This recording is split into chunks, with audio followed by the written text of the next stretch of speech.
உனக்கு தெரியுமா? 1 2 3 4 5 6 நாளில் நடந்த அதிசயம். தம்பி தங்கை உனக்கு தெரியுமா? 6 நாளில் நடந்த அதிசயம். 6 நாளில் என்ன நடந்தது?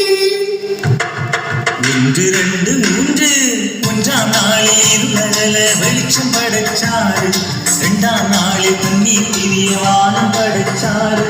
3ஆம் நாளில் புல் பூண்டு கனிகள் படைச்சாரு. 3 நாளில் படித்து பார்த்து இறைவன் மகிழ்ந்தாரு. 3 நாளில் படித்து பார்த்து இறைவன் மகிழ்ந்தாரு. ஆஹா, அப்படியா? அப்புறம் 4 5 6 4ஆம் நாளில் வான்வெளியில் சுடர்கள் படைச்சாரு. 5ஆம் நாளில் பறக்கும் நீந்தும் உயிர்கள் படைச்சாரு.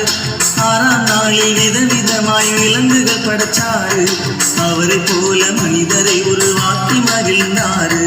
அவரை போல மனிதரை